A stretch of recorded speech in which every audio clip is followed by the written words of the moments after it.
예, 오늘은요, 로마서 13장입니다. 첫째 바울이 권면하는 말씀은 각 사람은 위에 있는 권세들에게 굴복하라라는 말씀으로 시작을 합니다.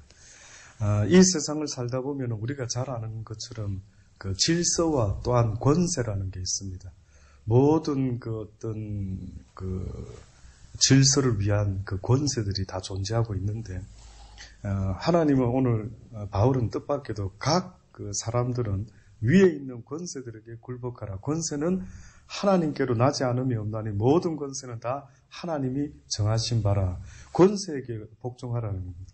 근데 사실은 이 이야기를 처음에 성경을 잘 모르고 듣다 보면은 무조건 세상의 권세진 자가 예를 들어서 어떤 나쁜 걸 요구해도 교회 다니지 마, 신사 참배해, 이런 권세한테도 그러면 순복을 해야 되느냐?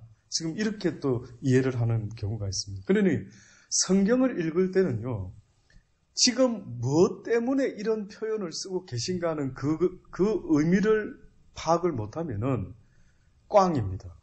제가 볼 때. 어떤 사람들은 성경 읽는 법, 성경이 성경을 해석하게 하라, 이런 여러 가지 하는데, 제가 볼 때는 여러 가지 표현을 쓸 수는 있는데, 최고로 중요한 거는 지금 이 표현과 이 이야기는 무엇 때문에 지금 하고 계신가, 그걸 보지 않으면 이해하기가 어려운 겁니다. 우리가 아이를 야단치고 혼을 낼 때에 무엇을 잘못했기 때문에 예를 들어 매를 든 거 아닙니까? 근데 그 아이가 생각할 때 자기 잘못, 지금 이 부분을 지적하는데 엄마가 나를 싫어하니까 때린다. 맞습니까, 이게? 이게 말이 안 맞는 거죠.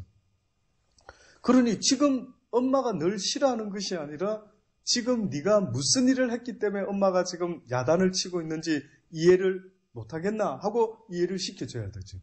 네가 지금 야단 맞는 것은 엄마가 너를 사랑하지 않기 때문에 때리는 게 아니라 이것은 나쁜 것이기 때문에 네가 앞으로 훌륭한 사람이 되기 위해서는 이런 일을 해서 안 되기 때문에 엄마가 너에게 가르쳐주기 위해, 주의를 주기 위해 이렇게 지금 하는 거야. 맞지 않습니까? 근데 지금 바울이 뜻밖에도 권세 이야기를 하다 보니까 사람들이 조금 헷갈리는 겁니다. 이게 뭐지? 왜? 그 당시 때의 권세 진자들이 누구였는지 아십니까? 유대인들에게 있어서 어떻게 보면 이 권세 이야기를 하는 것은 한마디로 말하면 로마 사람들, 로마의 권세자들은. 왜? 그들의 속국이었기 때문에, 로마가 그들을 다스렸기 때문에 그들은 틈만 나면은 로마로부터 해방당하려고 했습니다. 우리가 열왕기 상하에서 늘 보고 있는 것처럼 아람 군대가 왜 이스라엘을 치게 됐죠? 왜 하나님이 아람에게 힘을 줬죠? 이스라엘 백성들이 하나님 앞에서 잘못했을 때마다 뜻밖에도 하나님은 다른 민족을 일으키셔가지고 이스라엘을 징계하고 채찍질한다고 분명히 말하지 않습니다. 그러면은 구약의 시대도 그랬다 한다면 신약의 시대는 다릅니까? 결국은 로마에게 이렇게 정복을 당하게 되었다라고 했을 때에 똑같은 논리가 적용될 수밖에 없는 겁니다. 그러니 권세진자들에게 어떻게 보면 굴복해라라고 하는 뜻은 다른 의도가 있는 겁니다. 들어보십시오. 그러므로 권세를 거스리는 자는 하나님의 명을 거스림이니 거스리는 자들은 심판을 자체함이라. 권세를 거스리는 자는 뭘 거스린다고요? 하나님의 명을 거스린다. 와, 대단한 지금 말씀을 하고 있는 겁니다. 그러니 그 권세가 어떻게 보면 누구로부터 나온 거라고요? 하나님은. 아람이 힘을 얻고 권세를 얻었다는 것은 누구로부터 나올 수밖에 없다고요? 하나님이 하고 계신다. 무엇 때문에? 문제는 무엇 때문이죠? 예, 이스라엘 백성을 깨우치기 위해서 하나님께서 하시고자 하는 자들을 들어 쓰신다라고 하지 않습니까? 그러니 바로라고 하는 왕도 하나님이 그의 마음을 온유케도 하고 강팍하게 온유케 하고 강팍해, 이 모든 주권자가 누구라 말합니까? 지금 하나님이라고 말하는 것입니다. 그러니 어떻게 보면은 저 사람이 나한테 왜 이렇게 힘들게 하지? 누가 왜 날 건드리지? 이렇게 보지 말고 그 개인의 문제도 나라의 문제와 같이 나에게 누군가가 나를 핍박하는 자 있습니까? 혹시 지금 여러분 삶 속에 목사님, 하나님, 내가 저 인간만 진짜 없으면 나한테는 딱 진짜 지금 신경 쓸 것도 없는데 저 인간 때문에 너무너무 힘듭니다 하는 사람이 있습니까? 잘 돌이켜 보십시오. 저도 옛날에 시드니에서 어느 교회에서 찬양 파트와 청년 파트를 맡아서 섬겼던 때가 있었는데 그때 그 어느 모 장로님이 찬양 성가대 대장 장로님이셨는데 저를 얼마나 힘들게 하는지요. 제가 살면서 교회 안에서 장로님으로부터 뭐 형식적인 사랑이라도 이렇게 보통은 예를 들어 하는데 그 형식과 이런 걸 넘어서서 뭐 어떤 관계를 만들고 싶으셨는지는 모르지만 내 말을 잘 들으면 뭐 앞으로 영주권을 신청하는 일에 있어서 뭐 도움을 줄 수도 있고 어쩌고 저쩌고 하면서 모든 사람을 자기 원하는 대로 하려고 하는 이런 어떤 독특한 스타일을 갖고 있더라고요. 사람이 사람을 좋아하게 만든다라는 건 우리가 잘 아는 것처럼 인격과 인품으로 사랑으로 섬길 때 오히려 더 정말 존경스럽고 하는 우리 인간은 그렇지 않습니다. 어느 인간이 폭력 앞에 무릎 꿇는 자 있습니까? 겉으로는 무릎 꿇겠죠. 뒤돌아서서 속으로는 뭐라 합니까? 다들 두고 보자. 내가 찬스만 생겨봐라. 네 놈을. 뭐 이런 복수를 하는 이런 스토리, 뭐 드라마든 영화든 얼마나 많이 돼. 근데 그렇게 하는 사람이 진짜로 교회 안에서도 제가 처음으로 만난 겁니다. 너무 힘들었습니다. 그런데 뜻밖에도요. 그런 사람을 통해서 어떤 겪고 나니까 웬만한 사람은 다 감당이 되겠는 거를. 웬만큼 까다로운 사람도 이제는 구둑살이 졌는지 나도 모르게 웬만한 거는 이제 그걸 뭐 고민이다, 뭐 힘들다 이래 말하기가. 그러니 여러분 아십니까? 군인들 중에서도 훌륭한 특수군인들, 아주 위험한 임무를 띠는 군인들은요, 훈련이 엄청나게 빡셉니다. 그러니까 그 엄청난 훈련 끝에 웬만한 고난은 이 사람들한테는 고난도 아닌 거예요. 그러니 특수부대 출신들이 일반 병사가 훈련받는 거 보면 어떻겠습니까? 아이고, 저것도 훈련이라고 힘들다고 난리를 치네 이러죠. 그러니 여러분 아십니까? 우리가 어느 때는 이 조그마한 고난이 힘들어서 하나님 이 고난 없애주세요라고 하는데 뜻밖에도 하나님은 더 큰 고난을 줄 때가 있습니다. 왜냐하면 세상이 너를 감당할 수 없는 그런 믿음을 가진 용사로 내가 만들기 위해서 죄송하지만 미안하지만 너한테 더 큰 고난으로 오히려 너를 강하게 만들 거예요. 그러니까 그 고난은 당장은 슬퍼 보이고 당장은 내가 망하는 것 같아 보이지만 지나고 나기만 하면 어떻다고요? 힘을 얻는 거예요. 담대하고 아주 강한. 그러니 저도 겪어보니까 웬만해서는 저도 그런 사람 참 만난 적 없었는데 겪고 나니까 정말로 세상에 사람에 대해서 나를 공격하는 사람에 대해서 내가 어떤 마음을 가져야 되겠구나 하는 것을 이렇게 겪게 노하우를 가지게 되었다 하는 고백을 할 수밖에 없더라고요. 권세라고 하는 것 정말로 좋은 데 쓰면 좋지만은 하나님께서 이 권세를 가진 자를 통해서 무슨 일을 하고자 원하시냐면은 관원들은 선한 일에 대하여 두려움이 되지 않고 지금 답을 말합니다. 악한 일에 대하여 되나니 내가 권세를 두려워하지 아니하려느냐 선을 행하라. 그리하면 그에게 칭찬을 받으리라. 세상에 그러니까 권세를 인정해라 라고 하는 것은 어떤 면에서 지금 네가 뭘 잘못했는지를 돌아봐라. 그 권세 잡은 관원자가 너에게 힘들게 하느냐? 그 관원을 상대로 힘들어하고 저 인간이 못된 놈이다 라고 말하지 말고 왜 그가 공연히 그렇게 하는지를 네 스스로 돌아봐라. 그러니 제가 언젠가 늘 말씀드린 게 있습니다.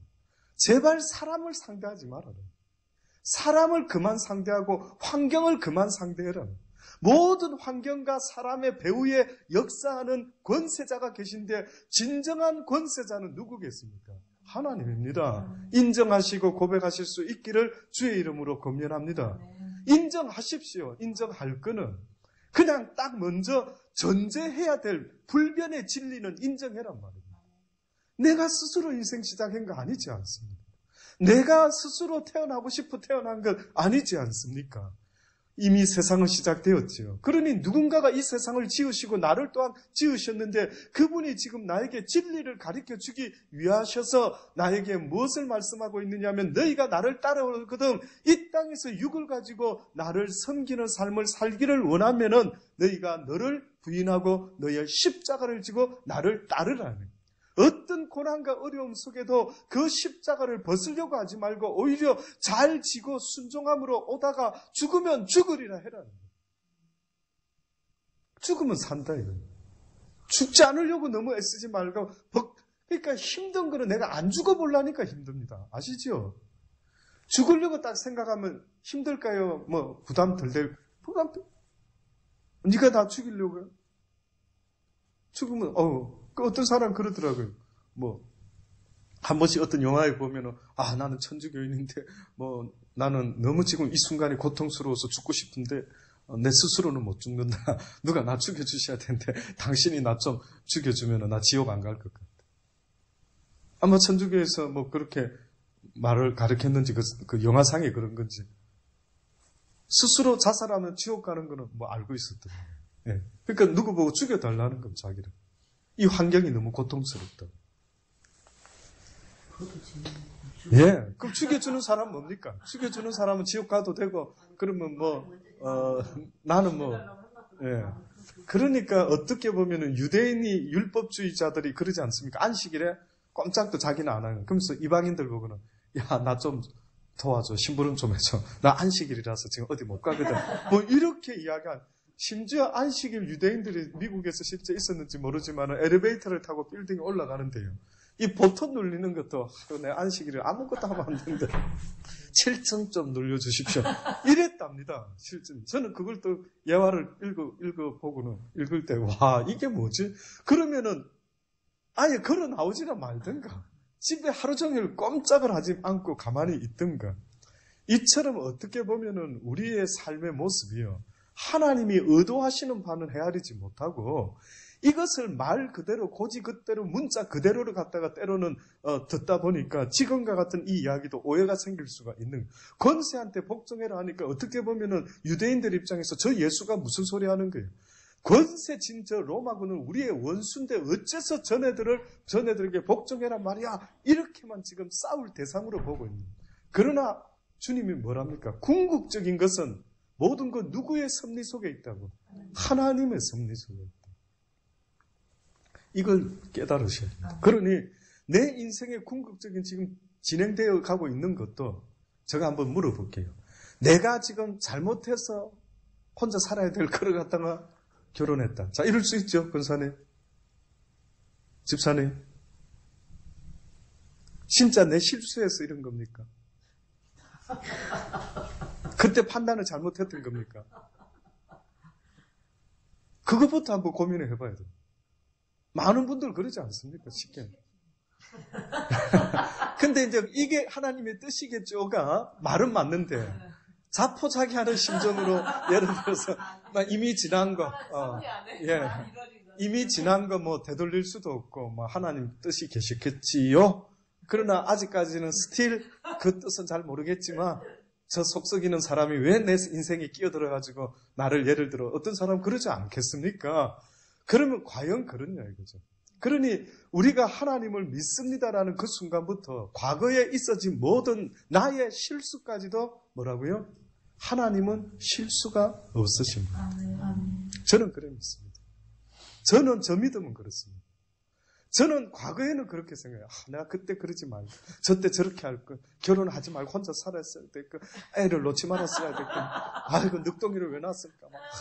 아이 큰 놈도 놓지 말아서 둘째만 낳았으면 좋을 걸. 뭐 온갖 우리의 마음의 원을 생각하고 속상해하지 않습니까? 솔직히. 네. 그런데 보세요. 정말 심각하게 한번 보세요. 내가 정말 하나님을 이제는 알았다 한다면 몰랐을 때는 그런 불평불만했지만 이제는 내가 하나님을 믿습니다. 모든 역사의 주권자는 하나님입니다. 로마를 세우는 것도 아람을 세우는 것도 이스라엘이 잘못했을 때 모든 것도 하나님이 하시고 나 개인 인생의 문제도 서고 넘어뜨려짐도 다 하나님의 계획 속에 하십니다. 심지어 나의 머리털 하나도 세심바 되고 나의 키 한치도 나는 어쩔 수 없지만은 주께서 하시고자 하는 것은 능치 못하실 줄을 믿습니다. 나는 무능하지만 나는 실패하지만 나의 주 하나님은 조금도 실수가 없으신 분이심을 저는 믿습니다. 주여 당신은 알파와 오메가가 되시오. 당신은 시작할 때부터 끝을 알고 시작하신 만군의 여호와 하나님이시니 당신 계시니 모든 것을 아십니다. 라는 고백이 진정한 고백이라 한다면 입술로만 고백하지 말고 내 과거의 나의 실수까지도 인정하고 지금 하나님이 왜 나한테 이런 환경을 내버려 두고 계시는가를 봐야죠. 이제는 현재로 돌아오라고. 이제는 현재로 돌아와서 지금 그렇다 한다면 현재 내가 이제라도 어떻게 하나님 앞에서 믿음의 삶을 제대로 시작할 수 있을까? 어떻게 하면 이제 제대로. 그래서 지금부터라도 깨달아졌다 한다면은 권세를 거스리는 자는 하나님의 명을 거스림이니 거스리는 자는 심판을 자체하게 되나니 너에게 주어져 있는 모든 원치 않는 어떤 권세라 할지라도 기억하라. 관원들은 선한 일에 대하여 두려움이 되지 않느니라.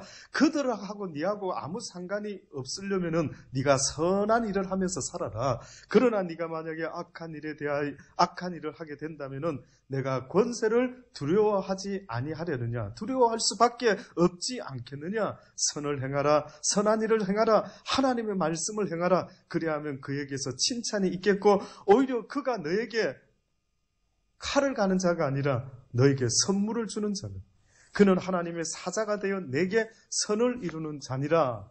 그러나 내가 악을 행하거든 두려워하라. 그가 공연히 칼을 가지지 아니하였으니 곧 하나님의 사자가 되어 악을 행하는 자에게 진노하심을 위하여 보응하는 자니라. 아멘 되십니까? 뭐 이제 나중에 아버지 앞에 서서 나 그때 몰랐습니다. 나 그래서 그 인간 미워했는데요. 이런 소리는 여러분은 해당이 안 됩니다. 너희는 들었대요. 그래서 제가요 성경을 저도 부지런히 더 알기를 원하는데 아는 만큼 뭐가 따르는 줄 아십니까? 책임이 따릅니다. 난 그 처음에는 몰랐어요. 저는 처음에는 지식 삼아가지고 가르치는 데 써먹으면 되는 줄 알았습니다. 근데 어느 날 하나님이 깨닫게 하시는 게 뭔지 아십니까? 네가 많이 알고도 행치 못하면은 조금 알고 조금 행하지 못하는 자보다 많이 알고 많이 행하지 못하는 네가 어떻게 보면 죄가 더 많다라는 사실을 어찌 알지 못했을까. 그러니 많이 스승되려고 하지 말고 뭐 되려 했습니까? 제자가 되라는 거예요. 스승은 오직 누구 한 분이면 족하다고.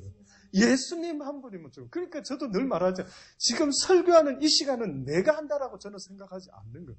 내가 아무리 멋진 말을 만들어내고 싶어도 하나님이 지혜를 부어주지 않으면 나는 할 수가 없는 걸 너무 잘하는 인간이기 때문에 제가 어느 때 그러지 않습니까? 날 위해서라도 이 시간이 나한테 고통이 되지 않도록 하기 위해서라도 여러분 가운데 하나님의 말씀을 사모하는 자 한 사람만 있다면 나는 그냥 입만 뻐끗뻐끗 하면 된다 이거예요. 왜? 여러분도 언제 통성 기도할 때에 방언 기도할 때 뭐 여러분이 뭐 애를 써서 방언하자 오늘 왜 이래 방언이 안 되지 이렇게 해서 되느냐 이거죠. 어떻게 보면 나의 간절함을 아시는 주께서 갑자기 나도 모르게 기도를 쑥 시작하는데 입에서 그냥 방언이 나오는 것처럼 하나님의 말씀도 똑같은 겁니다. 여러분도 누구 만나서 하나님 이야기할 때 갑자기 어느 때는 나도 모르게 오늘따라 내가 왜 이래 내 입에서 말씀이 줄줄줄줄 누가 하는 것 같은데 하나님이 하십니다. 하나님이 하십니다.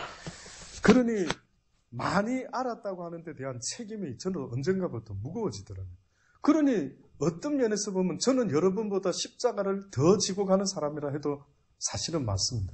어떻게 보면 내 심령은 기뻐할 수 있지만 내 겉사람의 모습은 굉장히 심각한 듯한. 예. 저 목사님 스타일은 뭐가 조금 부담스럽다? 그럴 수 있죠. 제가 어느 때 확실히 느꼈냐면 막내 처제의 결혼식장에 가서 언젠가 말씀드렸죠. 세상에 잊어먹고 싶어도 이건 안 잊어지는 겁니다. 그 표정 이야기만 할 때마다. 그 많은 사람이 가족 사진을 찍는데요. 아하. 딱 카메라맨이 딱 찍다가 갑자기 저보고 저기 뒤에 계신 아버님 그러는 겁니다. 그다음 누군가 하고 이러면 나를 말하는 겁니다. 조금 웃어주십시오 이러는 겁니다. 깜짝 놀랐어요. 세상에 이 많은 사람 중에 저 사람 눈에 내가 좀 심각했나? 내 얼굴이 좀 뭔가 웃는 쪽하고는 좀 거리가 멀었나? 그래서 제가 내 심령은 나쁘지 않는데 왜 나도 모르게 어느 순간에 내 얼굴에 내 심령의 모습이 어떤 색깔이 이런 표가 좀 그 컬러가 좀 그렇게 나왔나? 그럴 수도 있겠대. 제가 고백합니다만은 저는 지금도 더 심하지만 하루 종일 혼자서 뭐 하겠습니까? 뭐 할 거리 있으면은 무슨 재미가 쉽게 말해서 취미생활이나 뭐 내가 좋아서 뭐 게임을 하고 뭐를 하는 게 있으면 나도 좋겠습니다. 어느 때는요, 하나님 생각하다 하다 나도 육이 있다 보니 너무 지쳐가 딴 거를 찾습니다. 좀 쉬고 싶어서. 때로는 뭐 재미난 거 내가 좋아할 수 있는 게 뭐 없을까. 그러다가 어떻게 보면 요즘은 이 태블릿 PC의 그 어플 다운받아가 어제 전도사님한테도 내가 이제 좀 알겠다고 설명 좀 하고 이제 성경 찬송 어떤 어플이 괜찮은지 몇 가지를 해보니까 이게 이제 겨우 그걸로 시간이 또 조금 뭐 어느 때는 좀 보내고 그러다 또 이제 좀 정신 맑아지면 하여튼 저는 나름대로 애씁니다. 정신이 저한테 가장 편안하고 좋을 때는 무조건 성경을 붙잡는 습관이 있습니다. 그때는 그러다가 좀 피곤하고 뭐 이러면은 또 뭐 저도 뉴스도 보고 텔레비에 뭐 음악 프로가 있으면 또 한 번씩. 그래서 제가 텔레비는 안 보는데 인터넷으로는 조금씩은 하고 뭘 보고 끝까지 앉아 있는 걸 잘 못합니다. 그냥 대충 내 필요한 것만 이렇게 보내가지고 그러기도 하고. 하나님 말씀을 많이 아는 것도 물론 분명히 내 영혼의 자유를 위해 중요한데 거기에 대한 책임도 따르더라고요. 책임. 그러니 여러분도 결코 이 이야기가 저만의 고백이 아닐 겁니다. 여러분도 하나님의 말씀을 깨달아가면 갈수록 분명히 느끼실 겁니다. 더 많은 책임과 이렇게 알게 하셨는데 한 그분에 대한 어떤 예의 때문에라도 이래서는 내가 안 되는데 이런 부담감, 거룩한 부담감 이런 것들이 분명히 있을 겁니다. 그래서 우리가 이제는 이걸 모르는 그들에게 전해주는 사명과 또한 본을 보여줘야 되는 게 사실은 우리의 모습입니다. 그러므로 굴복하지 아니할 수 없으니 노를 인하여만 할 것이 아니요 또한 양심을 인하여 할 것이다. 다시 말해서 권세진 자가 두려워서 어쩔 수 없이 하는 그런 것은 궁극적으로 원하는 게 아니다. 엄마 아빠가 자식을 가르칠 때 매를 드는 것도 엄마 아빠 무서워서 시키는 대로 해야지. 이게 좋은 겁니까? 이건 좋은 거 아니죠. 아시죠? 그러니 아버지도 이런 로마를 권세진자를 통해서 우리에게 때로는 내가 잘못할 때에 그 권세진자가 나에게 채찍으로 다가올 수가 있고 나를 때리는 매가 될 수가 있겠지만 네가 잘하면 그들의 관원의 그 권세가 너에게 상을 베푸는 권세도 될 수가 있다라고 지금 말씀하고 있습니다. 그러나 그것 때문에 잘하고 못하고 하지 말고 무엇을 인하여 해라요? 네 양심, 선한 양심을 말. 여기서 말하는 양심은 하나님이 기뻐하는 선한 양심인데 이 선한 양심의 칼날은 뭔지 아십니까? 성경이 간증했던 그 말한 것처럼요. 하나님을 향하여 찾아가는 것을 양심이라. 네 선한 양심이 회복되었구나라 할 때 목사님 저 사람이 양심이 회복됐는지 안 됐는지 목사님 뭘로 아시는데요? 저한테 물어보면 답을 드릴 수 있습니다. 당신의 양심이 하나님을 향하여 찾아가고 있다면 회복된 거예요. 이제는 하나님을 구하고 찾고 그 말씀대로 살아보려고 애를 쓰는 양심이라 한다면 괜찮다. 때로는 쓰러지고 넘어지고 시행착오가 있을지라도 그거는 괜찮은 겁니다. 저는요, 여러분이 완벽하기를 원한다라고 말한 적 한 번도 없습니다. 완벽이 여러분의 목표가 되어 달라고는 분명히 말씀드렸지만은 여러분이 완벽한 사람 되었으면 좋겠다. 저도 완벽 안 합니다. 고백하지 않습니다. 혹시 언젠가 저의 허물을 발견하더라도 너무 저를 정죄하지 마십시오. 저 미리 고백하지 않았습니다. 저 완벽한 사람 아니라고. 저도 하나님 못 붙잡고 딱 놓치면은 어느 순간에 쓰레기 같은 생각에 휘둘러질 때도 방심할 수가 없는 거예요. 섰다고 하면 넘어질까 조심하라. 언제든 방심할 수가 없는 존재가 저입니다. 누가 과연 누구를 정죄할 사람이에요. 그래서 너희는 서로 정죄할 자격이 없다. 이걸 가진 너희들은 다 50보 100보다. 그러니 오히려 누가 넘어지고 쓰러지고 죄를 범하면 어떻게 하라고? 권면해주라. 해주고 다시 죄를 짓지 않도록 도와주고 이끌어주고 땡겨주고 해야 되는 거지. 너 이런 놈 돌멩이 던져야 돼. 이렇게나 함부로 말하지. 그래서 우리가 애들 키울 때 저도 과거에 몰라서 실수 많이 했습니다. 아이를 야단칠 때 정죄하는 말을 많이 썼어요. 쉽게 말해서 너는 더 이상 희망이 없어 보인다. 넌 식의 표현들. 이따 이래 해가지고 네가 뭐가 되겠어! 이런 식의 탁 결정을 하는 표현들이 있죠. 얘도 지금 자라고 있는데. 맞지 않습니까? 우리의 아이들 민서도 민찬이도 민우도 자라고 있지. 지금 다 이미 완성된 완제품이 아닌데. 그리고 누가 완제품입니까? 사는 날 동안에 아무리 나이를 먹고 60, 70을 인생 살아도 누가 완벽한 모습으로 하나님 앞에 들어갈 자가 있습니까? 그거는 불가능한 겁니다. 그러니 우리의 말 속에도 우리도 모르게 때로는 정죄의 말들이 얼마나 많이 있어요. 저주. 그러니까 우리 부모님들의 할아버지 할머니 시대에 특히 그런 어떤 유교 문화가 그렇게 많은 것도 아닌데 이상하게 우리의 욕을 연구한 책을 제가 한번 읽은 적도 있었습니다. 한때 우리말 뭐 이런 제목으로. 그 우리말이 도대체 뭐가 문제지 보니까 욕을 이렇게 쭉 조사해놓은 거 보니까요. 우리 욕이요 너무 무서운 거 있죠. 어마어마한 육실할 뭐 어쩌고 뭐 도대체 막 도무지 상상할 수 없는 표현들.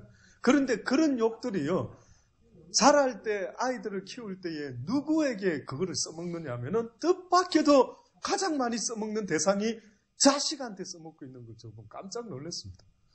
아니 가장 사랑해야 될 자식, 가장 복을 빌어줘야 될 자식, 어째서 이 자식에게 우리는 그렇게 함부로 누군가가 못 배워서 그랬는지 이렇게 험한 내 입의 말이 권세가 얼마나 큰데도 모르고 마구마구 나쁜 말들을 쏟아낸 걸 생각할 때 얼마나 놀랐는지 모릅니다. 그래서 결국은 우리가 하나님 앞에서 이 세상의 모든 환경과 여건 속에서도 어떤 면에서 내가 이제는 양심이 회복되고 깨달음을 얻었다라고 말하는 것은 나의 모든 말과 행동이 누구를 향해 가는 것이어야 된다? 하나님을 향해 가는, 하나님이 들으셔도 되는 말 하는 말. 하나님이 보셔도 기뻐할 말만 하고 행동만 해라는 것입니다. 모든 게 다 그분을 향할 수밖에 없어야 되는데 이것이 바로 회복된 양심, 선한 양심. 이 양심을 인하여 할 것이라. 너희가 공세를 바치는 것도 이를 인함이라. 저희가 하나님의 일꾼이 되어 바로 이 일에 항상 힘쓰느니라. 너희가 공세를 바치는 것도 이를 인함이라. 저희가 하나님의 일꾼이 되어 바로 이 일에 항상 힘씁니다. 참 이게 쉬운 말 같은데 어려운 이야기입니다. 왜냐하면 보십시오. 모든 자에게 줄 것을 주되 공세를 받을 자에게 공세를 바치고 국세를 받을 자에게 국세를 바치고 두려워할 자를 두려워하며 존경할 자를 존경하라. 자, 여기 지금 공세 이야기를 하는데 공세는 한마디로 공납하는 거 말입니다. 나라가 나라에게, 그러니까 정복국이 피정복국에게 요구하는 것, 공물이라 뭐 그러죠. 그게 뭐 돈이 되든 사람이 되든 뭐 여자들이 되든 옛날에 우리나라 보니까 역사 사극에 보면 그렇죠. 뭐 공녀로 잡혀가고 뭐 끌려가고 뭐 여자들을 바쳐야 되고 뭐 쌀을 바치고 뭐 귀한 걸 다 이걸 공세를 합니다. 공세. 근데 국세를 말할 때에는 쉽게 말해 내가 뭘 소학이 생기고 소득이 생기면 그에 대한 세금을 내는 것. 이것을 이제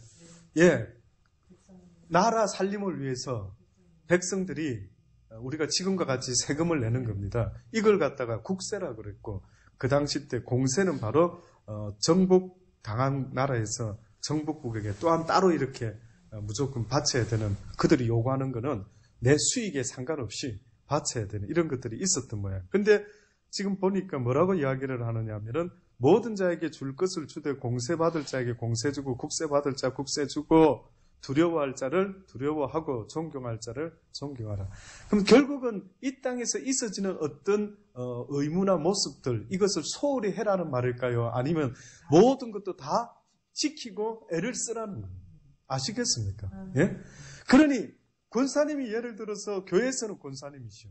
집에 가면은 남편에 대해서는 아내고 자녀들에 대해서는 엄마고 또 부모님에 대해서는 딸이지 않습니까? 또 만약에 가게에 가서는 가게 아줌마지 않습니까? 예. 그러면은 뭐 해라는 겁니까? 그 맡은 역할을 뭐 하나라도 뭐 때문에 나는 이것 때문에 이거 못하겠어. 저것 때문에 저거 못하겠어. 그런 말 하지 마라. 그런 말 하지 마라. 두 개 다 최선을 다해서 애를 쓰라. 하든 못하든 포기하지 말고 나에게 주어져 있는 그 일을 위해서 애를 쓰고 노력하는 자들이 돼요. 특별히 두려워할 자는 두려워. 성경이 두려워할 자는 딱 한 사람입니다. 한 분입니다. 하나님 외에는 두려워할 자가 없다. 죄 지은 자는 하나님을 두려워하는 것처럼 권세진 자도 또한 두려워해라. 죄 지은 자에게는. 왜? 그들이 공연히 권세 가진 게 아니다. 네 죄값을 내가 치러주리라. 그러니까 하나님께서는 모든 세상에 돌아가는 일들을 우리는 머리 복잡해서 계획을 못 세우는데 우리 하나님은 전능자이시기 때문에 우리가 생각할 수 없는 그 이상의 생각과 섭리와 계획이 있다는 거예요. 그래서 하나님은 우리에게 나 여호와를 이해해다오 이런 말을 한 적이 한 번도 없고 오직 나를 믿어라. 나를 신뢰해라. 나를 트러스트해라. 그래서 네가 지금은 이해될지 않을지라도 내 말에 계명에 순종하는 자가 되었다오. 나 여호와가 너를 사랑한다. 잊지 말아라. 너를 사랑하는 자가 너에게 요구하는 것 아니겠느냐. 이 모든 것은 너를 위함이니 나를 믿을 수 있겠느냐. 세상을 살면서 믿어야 될 분이 있다면 저는 하나님을 선택했습니다. 세상을 살아가면서 사랑해야 될 대상이 있다면 당연히 하나님이지만 또한 사람들을 사랑해라고 하신 말씀에 순종하기를 원합니다.